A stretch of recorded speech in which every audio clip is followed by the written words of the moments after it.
In 1986, a Singapore hotel collapsed like a pack of cards, burying guests in under a minute. Why did the building suddenly give way? You're seconds from disaster. Singapore. Famed throughout Asia for its order and calm efficiency. Then, suddenly, one Saturday morning, disaster stops the entire country in its tracks.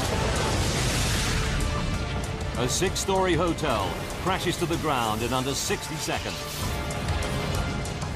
33 people die, and 17 more are buried alive, trapped beneath thousands of tons of steel, glass, and concrete. It's the worst collapse in the country's history, and it leaves investigators baffled.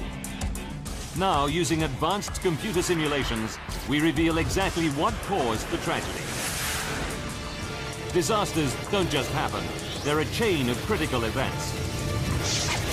Unravel the clues and count down those final seconds from disaster.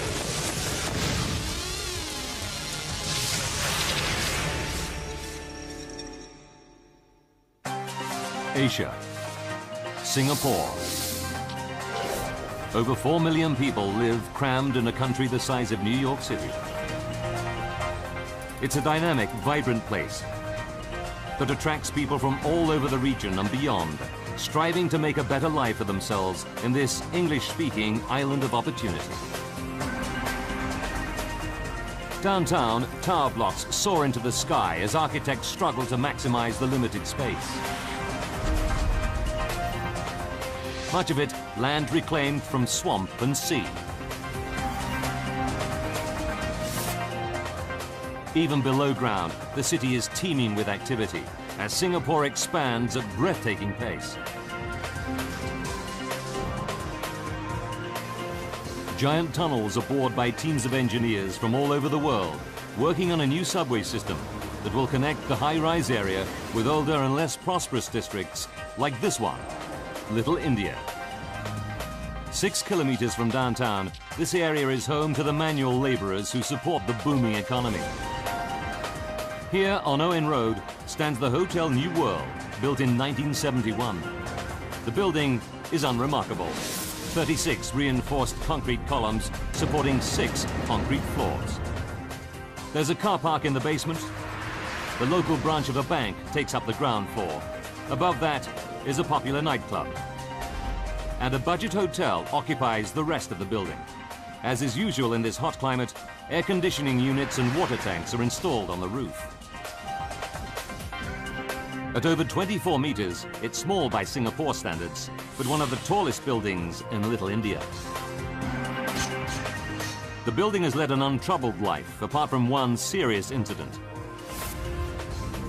In 1975, when a gas leak poisoned 35 people. Everybody made a full recovery, and the building was given a clean bill of health. March 14th, 1986, 11 years later. It's a Friday night, and as usual, Madame Lily Teo, the nightclub hostess, sets up the first-floor bar in preparation for a busy evening, expecting the usual mix of businessmen and couples who visit her club.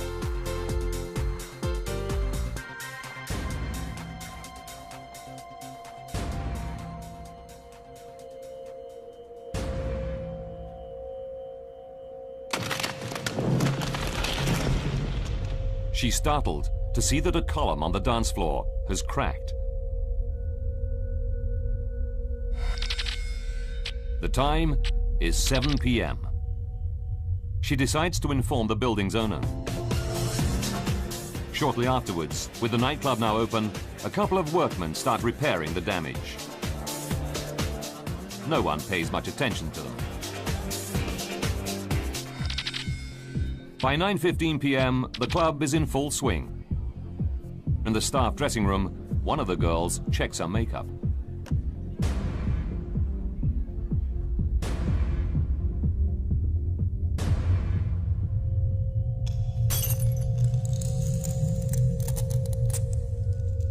In Singapore, like most countries around the world, a broken mirror is a symbol of bad luck.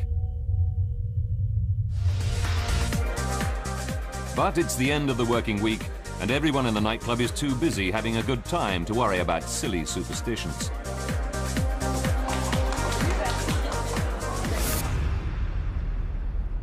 The next morning, Saturday, March 15th, 8 a.m.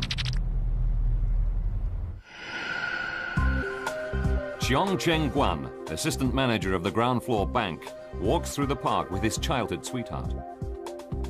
They were married 3 months ago, but he's been working so hard they haven't had time for their honeymoon yet. We were happily married and we actually planned a trip to Australia and New Zealand. As Cheong leaves for work, he says goodbye to his wife, Leong CC, knowing it's a big day for her. She's taking an important exam. I was having my final exam for a diploma. Cheong and I had planned to meet in the afternoon. As it's a Saturday, the bank will close at lunchtime, and the couple are planning on spending the rest of the day walking hand in hand through Singapore's busy streets. I was looking forward to Saturday afternoon after work, and then usually we will go out.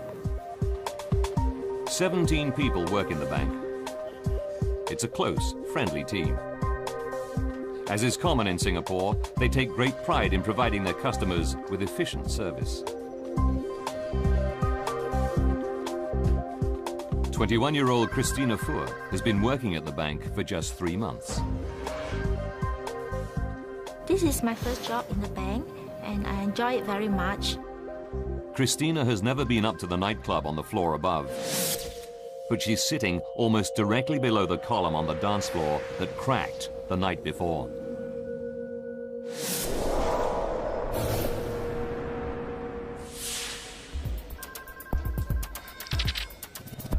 (10:10 a.m.)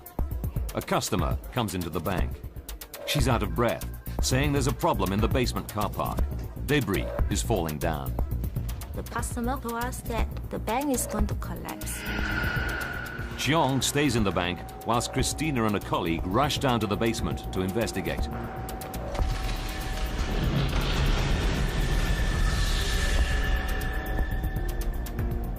Although none of the cars are damaged, as they're leaving, they see 2 men in overalls working by a cracked column. There's debris on the floor, but the workmen say everything is fine. Reassured that it's nothing serious, they go back to work in the ground floor bank.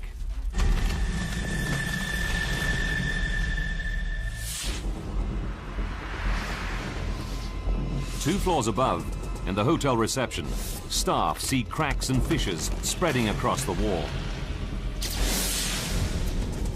But down below, Cheong and Christina are unaware of any further problems.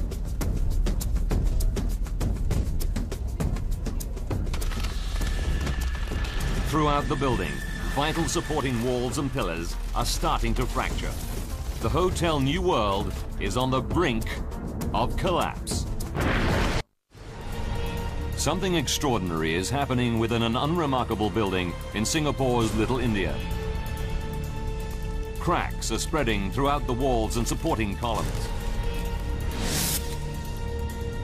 But in the bank on the ground floor, assistant manager Cheong is oblivious. He's wondering how his wife Cece has done in her exam. I wanted to see how she fared during the exam. It's 11:22 a.m. Further back, Christina is finishing off the week's work when she's startled by a sound. It's falling debris. I actually did not know what's happening. And now she starts to feel vibrations all around her. We can feel the floor is shaking. 11:26 a.m. Now the whole building is starting to shake uncontrollably. Pillars are cracking. Walls are giving way.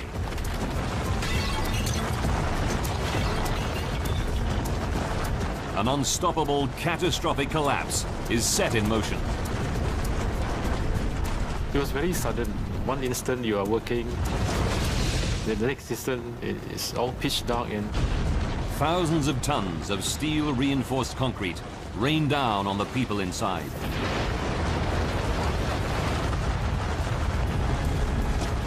In one terrifying minute, the Hotel New World suffers total structural failure.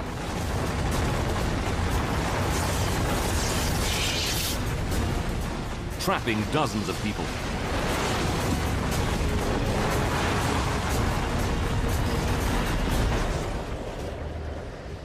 What was once a local landmark and a place of work is now just a huge mound of rubble, surrounded by an enormous cloud of dust, visible for kilometers around.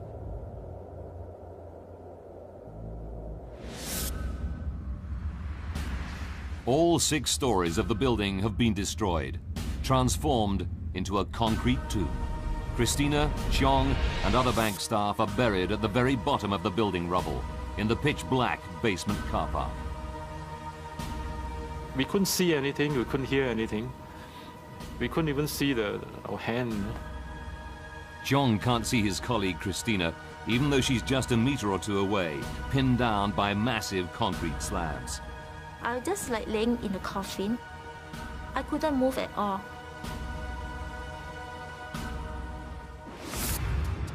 Back on the surface, it's a scene of total devastation.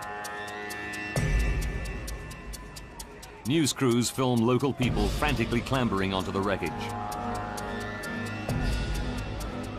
They furiously manhandle rubble, desperately searching for any survivors.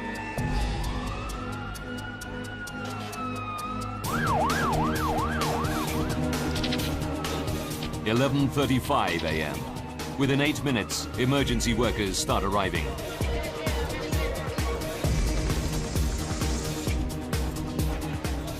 Singapore's top military medic, Dr. Lim Meng Kin, rushes to help. He's stunned by the scale of this unprecedented catastrophe. This is the biggest disaster since World War II. The terrible news is spreading to grief-stricken relatives who mingle amongst the crowds of stunned onlookers. It's a scene of total bewilderment and rising dread. Around noon, over half an hour into the disaster, Cheong's wife, Cici, arrives and realizes that her husband is buried somewhere inside the mountain of rubble. She has no way of knowing whether he's dead or alive. She finds her uncle, who happens to be a structural engineer, but he can offer her no real comfort. I remember asking him, what are the chances of Cheong surviving in such a collapse? He told me we should just hope for the best. About 10 meters from Cici, below the rubble, her husband Cheong is fighting off the panic. But all around, other survivors, like his colleague Christina, are aware of mounting hysteria. I can hear a lot of people crying. They was asking for help. Some of them was screaming, and some of them was crying in pain. Some of the survivors are badly injured, but Assistant Manager Cheong is determined to keep everyone calm. I thought it's a matter of time, people will come to rescue us, you see.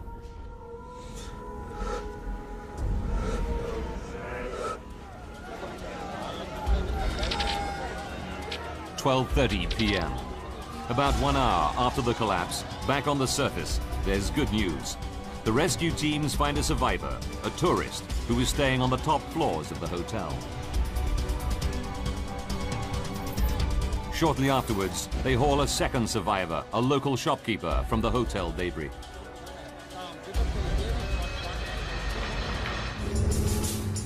The rescuers hastily put together a list of all those known to have been in the building when it collapsed.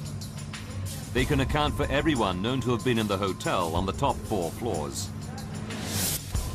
17 are dead, and 11 have been rescued alive. The nightclub on the floor below was empty. But the ground floor bank is a different matter. Their list reveals that up to 20 people, including Cheong and Christina, were working there when the building collapsed and will be buried at the very bottom of the rubble.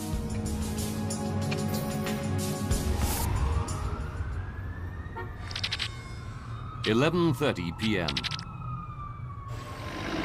12 hours after the disaster, the rescue teams are working through the night trying to reach the bank. Heavy machinery hauls huge slabs of debris away from the top. But the rubble is very unstable and shifts dangerously.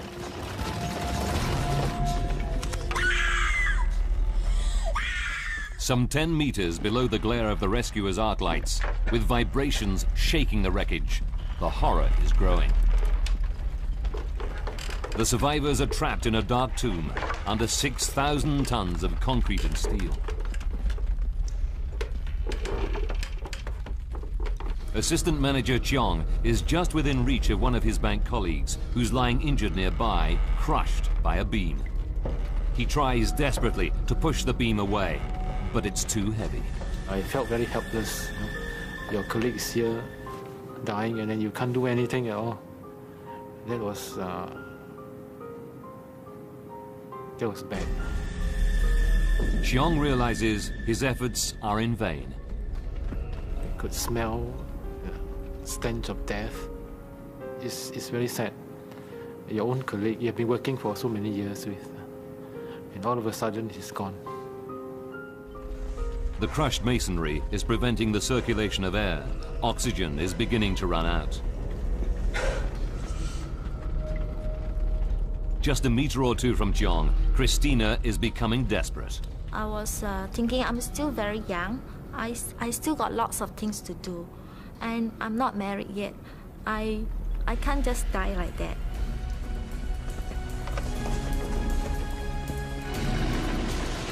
Back on the surface, the rescuers still have 10 meters of rubble to dig through. At this rate, it'll take days to reach Cheong and Christina. With the oxygen getting thinner, this is time they just don't have.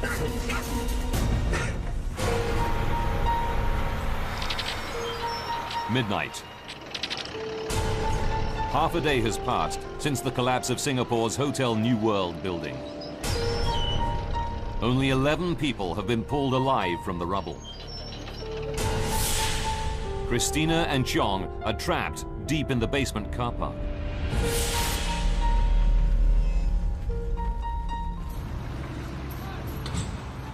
A team of Irish engineers working on the nearby subway construction is watching the rescue work. Subway tunneler Tommy Gallagher is especially concerned that the use of heavy machinery may be causing the rubble to shift and fall, potentially endangering the lives of any survivors buried at the very bottom of the mound. We kept saying to the senior people in charge, we think there is people in that building alive.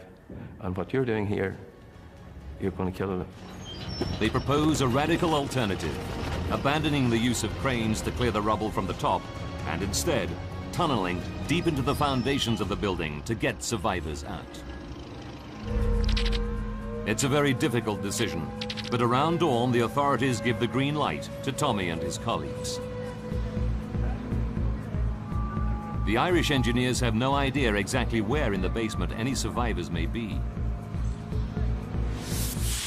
After close examination of the building plans, they decide the quickest way to get into the car park is to break through ventilation shafts accessible from street level. A rescue camera reveals a scene of devastation. The tunnelers have to wade through knee-deep water and push past crushed cars. To their horror, they can smell petrol. They know a single spark could set up a devastating explosion. The car park is a death trap. That's what we were worried about. Any spark of a machinery would... The subway engineers have an agonizing wait whilst the water and petrol are pumped out. Then they start hacking a makeshift tunnel through the debris, using small hydraulic jacks to support the thousands of tons of rubble above. Sunday, 7 p.m. It takes 7 hours to tunnel 9 meters. The ground's so unstable above us, everything, we're just taking a chance, like. Then their worst fears are realized. It started to close in on us.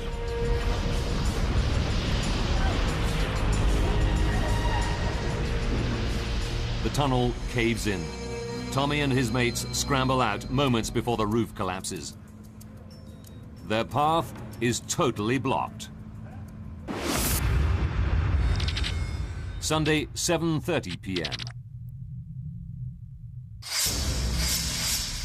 Chiong and Christina have been buried in the stifling, claustrophobic darkness for 32 hours. They have no idea rescuers are trying to reach them. Undeterred by the cave-in, the Irish engineers start digging more tunnels in the dangerous building rubble, willingly risking their lives. The tunnelers were the bravest people I've ever met in my life. And the way they went about it, the spirit, it's a spirit that's very rare, really. Tunnels 2 and 3 are built from the southeast, but the subway engineers soon find their path blocked by huge slabs of debris. With Tunnel 1 still too dangerous after the cave-in, a fourth tunnel is dug northwards. It takes all night, but Tommy and his mates crawl under crushed cars and dig all the way around the exterior basement wall. We worked round the clock. We never went to bed. Monday, 7 a.m. Chiong and Christina have been trapped in the rubble for almost 2 days.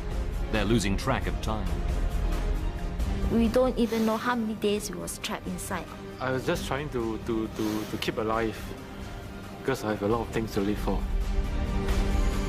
Then, Chiong hears a noise. We could hear rumbling sounds, you know, from the distance. Hoping that it's a rescue team, the bankers start tapping frantically on the beams that are trapping them.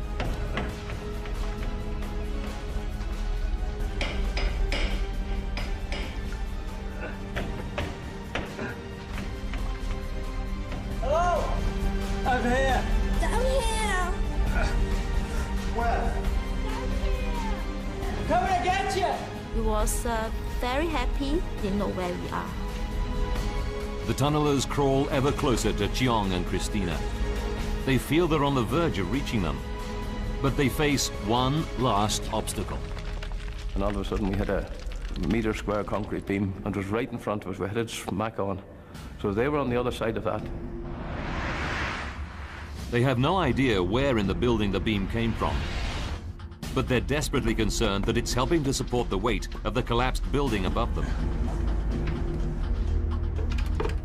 6,000 tons of rubble are balanced delicately above the heads of Christina, Chiong, and now the tunnelers.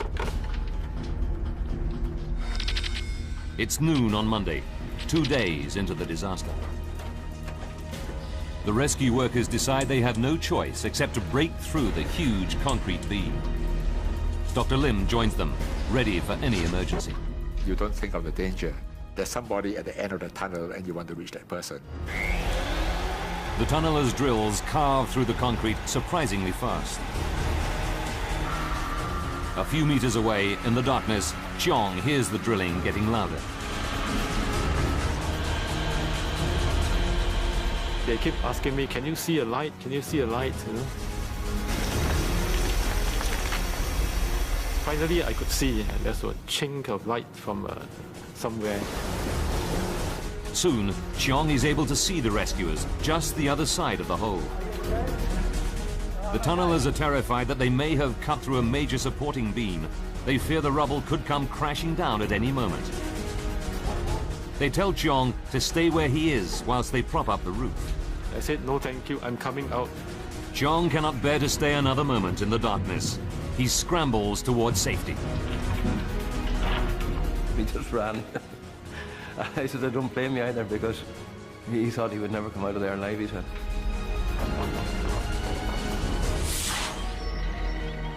After 2 days, buried alive, Chiong is able to walk out into the daylight with just a few scratches.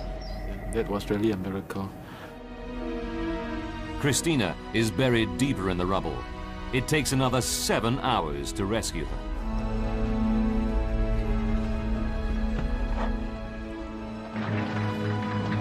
Dr. Lim leads Christina away on a stretcher. Later examinations reveal her only injury is a black eye. I feel just like a hero or something like that. Chiong and his wife Cece are finally reunited at the hospital. It was such a moment of joy, such great joy. You just feel that life is very fragile. Anytime it can be taken away from you, and you just live. Thanks to the pioneering use of tunnels to dig into the very deepest parts of the rubble, 6 more survivors are ultimately pulled alive from the wreck of Hotel New World. In all, 17 people have been saved. But 33 have lost their lives. Now, by rewinding the events of that fateful day, and by going deep into the investigation, we can reveal what really happened to the Hotel New World. Advanced computer simulation will take us where no camera can go, into the heart of the disaster zone. A commission of inquiry will be appointed to seek answers to the many questions raised in this, the worst building disaster in Singapore. The investigation team includes Terry Hume, a structural engineer based in Singapore. He has decades of experience in major building construction. Hume visits the site within hours of the collapse and is shocked by what he sees. The first impression was that the whole collapse must have been very rapid, and the whole building must have collapsed at the same time. It was clearly something unusual. In a city like Singapore, it's everyone's worst nightmare. Similar buildings are everywhere, and much taller structures soar skywards all across the island. The investigators need to find out why the Hotel New World collapsed, and fast. How did a 6-story reinforced concrete building collapse in fewer than 60 seconds? Until the investigators find out, the lives of millions who live and work in similar structures throughout Singapore could be at risk. The team interviews locals who remember that 10 years earlier, a gas leak knocked out 35 people at the hotel site. Could gas have escaped again, causing an explosion? Or worse, could there have been a bomb?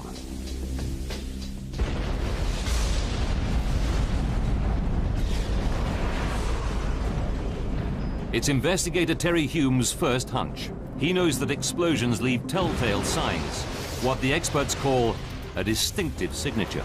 The immediate effect of the explosion is normally to certainly blow out the windows, possibly blow out the sidewall. You would see some sort of evidence of this explosion blowing the debris out or window shattered.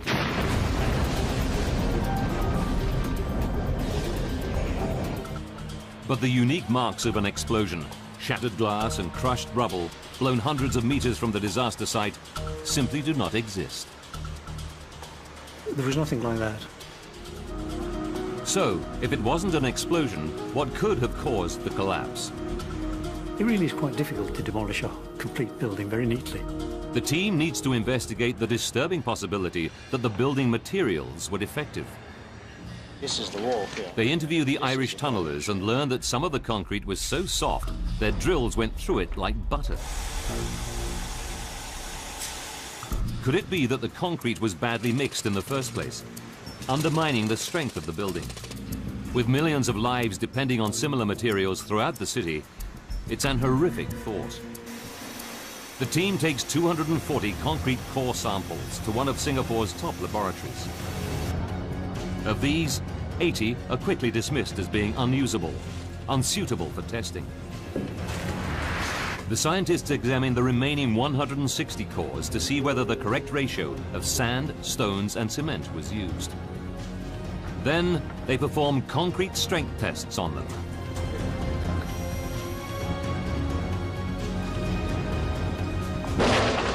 The cores do fracture, but only under very heavy loads. The materials they test meet internationally accepted safety standards. It was a disappointment because that was the easy solution. If the concrete had been poor quality, you'd have immediately had an answer to why it collapsed. Hume concludes the reason the concrete seemed soft was because it was fractured during the violence of the collapse itself. So, if it isn't defective building materials, what else could have caused the disaster? The investigators turn to another terrifying scenario, one that, like the concrete, could have implications for the entire city. They look at the land on which the hotel was built and discover, like much of Singapore, it used to be a swampy floodplain drained from the 19th century onwards. This was fine for the construction of small buildings, but like much of the booming city, the Hotel New World was significantly taller, bigger than anything built 100 years ago. If the reclaimed ground was unstable, could the collapse be just the beginning of an island-wide disaster?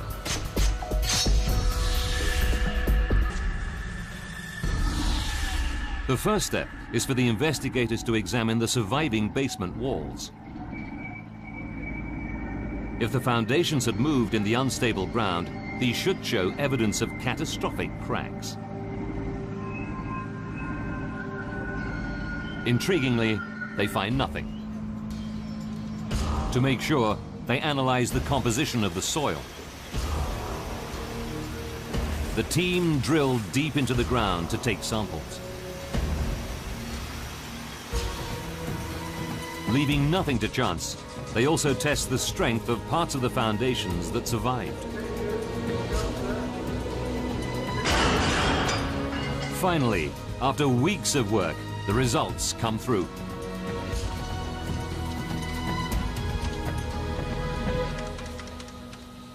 Although there was evidence of some small ground movements, the team is forced to conclude that it was not enough to have brought down the building. It became clear that there hadn't been a failure in the foundations. They were quite reasonably well constructed. With yet another avenue closed, the team turned their gaze even further underground. Could the construction of Singapore's new subway have weakened the building's foundations and caused it to collapse?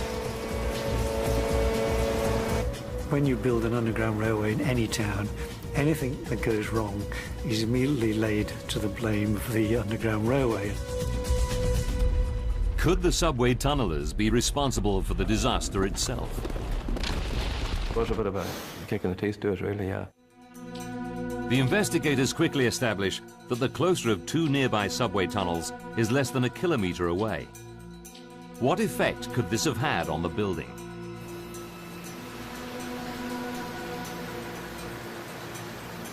Subway tunnels have collapsed before. Just a year earlier in South Korea, this building fell into one.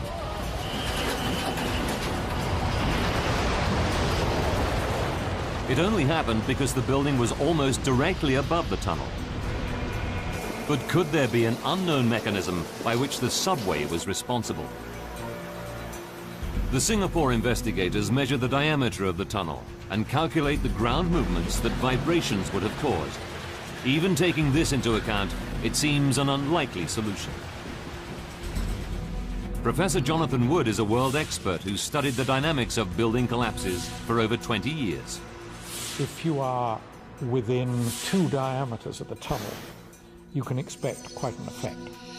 Here they were hundreds of yards away. The team concludes that the subway tunnels were simply not close enough to have been responsible for the collapse. Tommy and the tunnellers are in the clear. We knew it was something that happened, a freak accident, and that's exactly what it was. It's now clear that the collapse of the Hotel New World has not been caused by an explosion, by shoddy construction, by swampland, or by subway tunneling. But buildings don't just collapse. It's like a murder investigation. You must find who is responsible. The investigators know they must be missing a vital piece of evidence. It soon arrives from a very unlikely source. The nightclub. The police interview the women who were working in the first floor club the night before the collapse. The nightclub hostess tells them how, as she was setting up the bar, a pillar on the dance floor cracked. The investigators consult the building plans, which show this is column 26 out of a total of 36. They know that a failure of one supporting pillar should not have brought the entire building crashing down. Then they interview one of the girls who was working in the nightclub. She tells them how she was checking her makeup in the dressing room when the mirror shattered. The mirror was attached to another support pillar, column 32. The investigators now know that a second pillar was close to failure.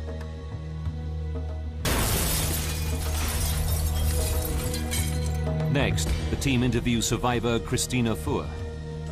She tells them how, on the morning of the disaster, she went down to the basement car park and saw workmen propping wood against a column. The pillar had cracked and there was plaster on the floor. They identified this as column 30, and it was also failing. It's a crucial breakthrough. There are now eyewitness accounts that 3 columns were failing in the hours leading up to the disaster. For the first time, the investigators know that 3 vital supporting columns were stressed right to the limit.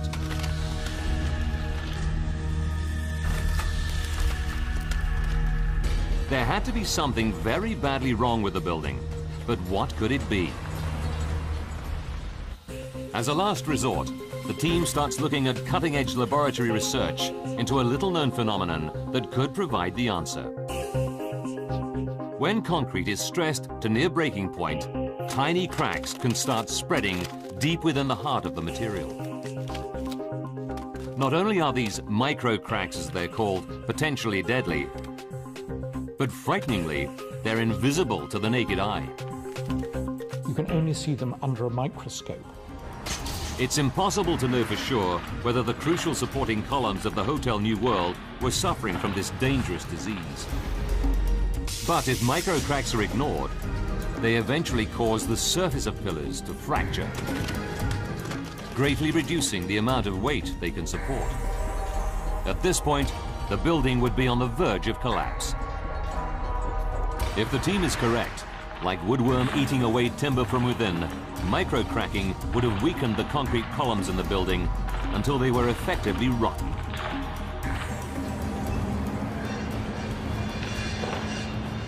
But where could the extra weight that causes micro-cracking have come from?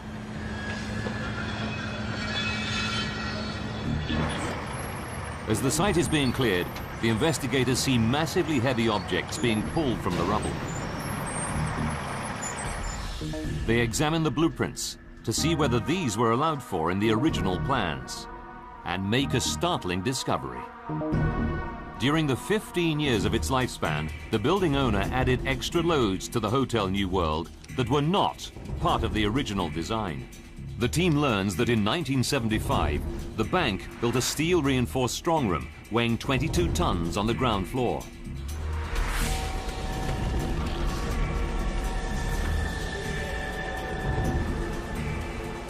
Then in 1978, the building owner installed 2 air conditioning towers, adding extra weight.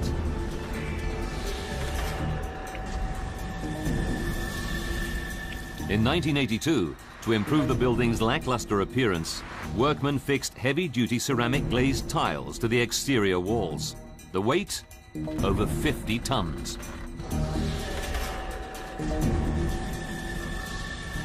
Finally, in 1986, before the collapse, the building owner installed yet another air conditioning tower on the roof to make conditions in the sweltering Singapore heat more comfortable.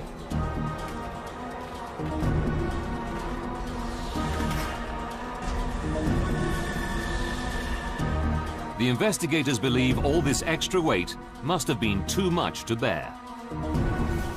All modern buildings are designed to support what the experts call the dead load and the live load.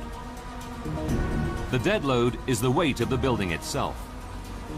But for the investigators, the crucial calculation is the live load, the extra weight consisting of people and objects, ranging from air conditioning towers to furniture, which a building has to support. Could the building support over 100 tons of extra live load placed upon it? The answer is a big surprise.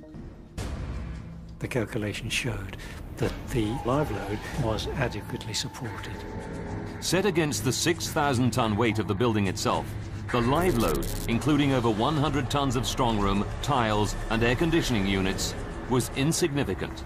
It should not have caused the building's 36 pillars to give way. The team is back at square one. After months of painstaking work, they still don't know what happened.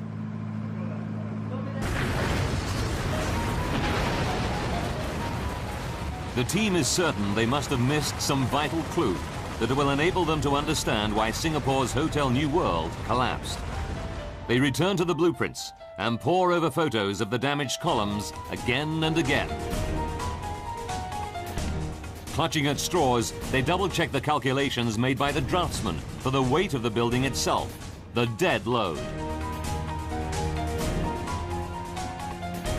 What they find is a revelation, a fatal mistake that means for the entire 15 years after its construction, the building was on the verge of catastrophe.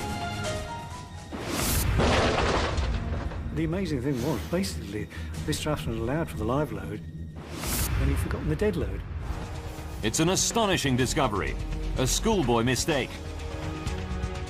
The calculations made by the draftsman were so badly wrong that key columns, such as 26 and 32, could not even support the weight of the building itself. Even without all the extra live load, the air conditioning units, heavy-duty glazed tiles and bank strongroom, for 15 years, many of the pillars that were supporting the building had been right at the limit of their strength. The collapse was just a matter of time.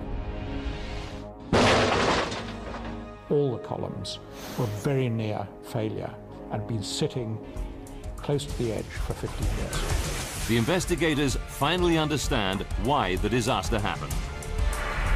Now, by rewinding the events leading up to that fateful day, and by following the process of the extensive investigation, we can finally reveal what really happened to the Hotel New World. Friday, March 14th, 1986. For 15 years, hidden from human eyes, deadly microcracks were spreading deep within the concrete columns of the Hotel New World. 7 p.m., 16 hours before the collapse. Column 26 cracks in the nightclub. It's weakening and starts to pass its load to surrounding pillars. About 13 hours before disaster, column 32 can't support the extra load and starts to fracture. This causes a mirror attached to it to smash. Just over 1 hour from disaster, load from the two nightclub columns is being transferred to column 30. It starts cracking, this time in the basement car park.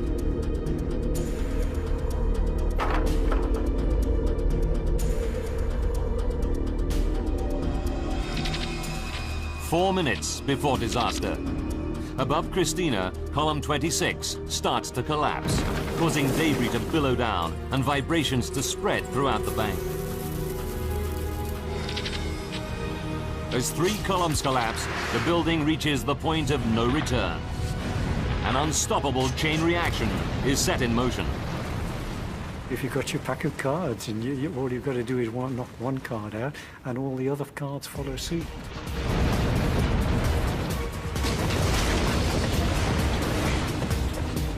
The entire building crashes to the ground in under 60 seconds,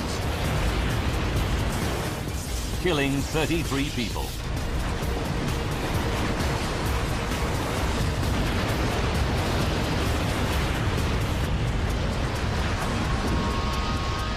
Tragically, the investigators now know there were plenty of warnings that the hotel was about to collapse. If the building owner had told the authorities that three columns were cracking, instead of ordering workmen to patch them up, disaster could easily have been averted. I believe any structural engineer would have immediately said that you needed to evacuate the building. 33 lives could have been saved.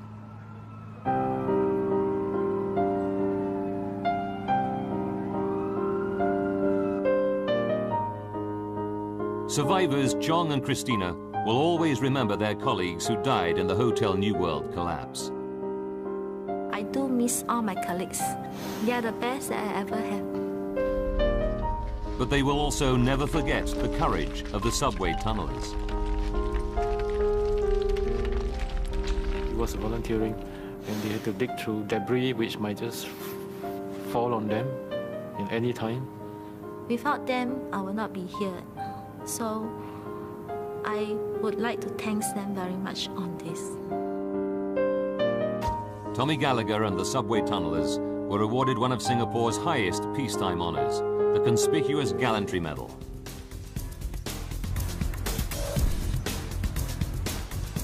Lessons have been learnt from the tragedy.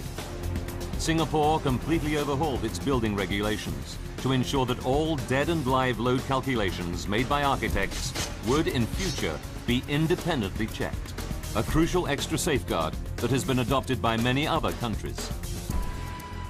Like many cities, Singapore continues to build ever upwards. Mercifully, building collapses are a rare event both in Singapore and throughout the world. But when they happen, the courage and dignity of ordinary people shine through.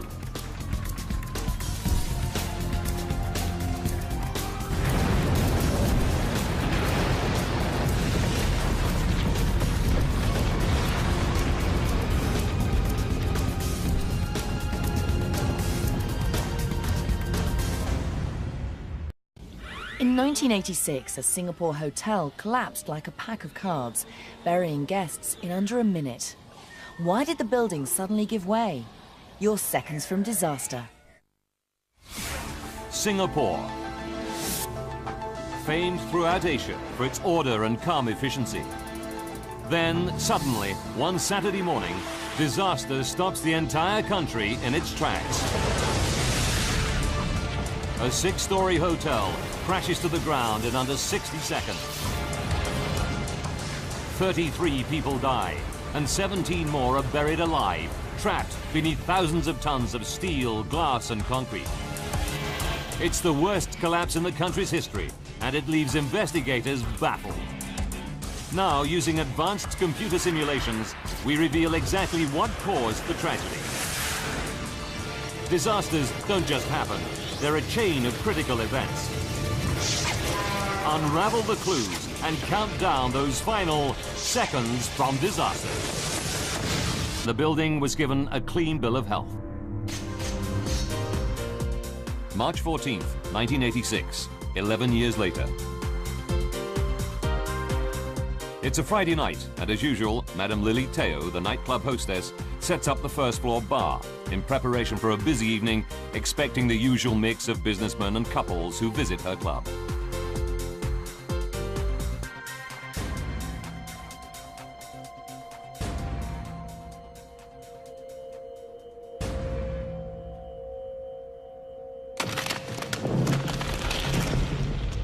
She's startled to see that a column on the dance floor has cracked.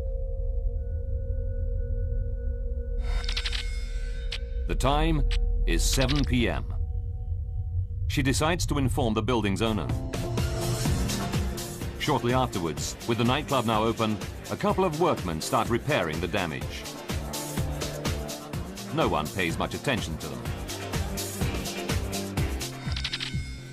By 9:15 p.m., the club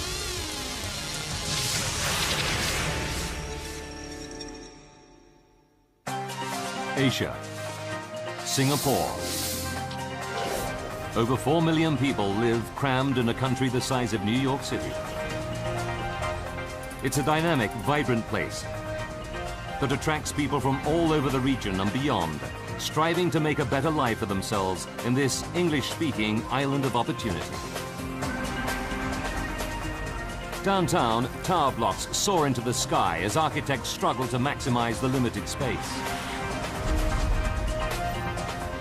much of it land reclaimed from swamp and sea. Even below ground, the city is teeming with activity as Singapore expands at breathtaking pace. Giant tunnels are bored by teams of engineers from all over the world, working on a new subway system that will connect the high-rise area with older and less prosperous districts, like this one is in full swing. In the staff dressing room, one of the girls checks her makeup.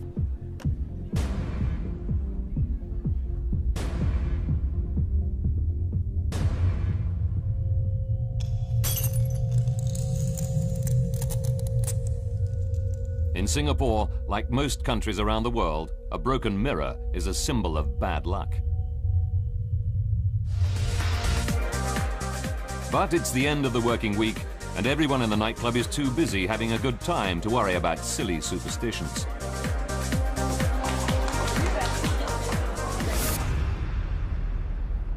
The next morning, Saturday, March 15th,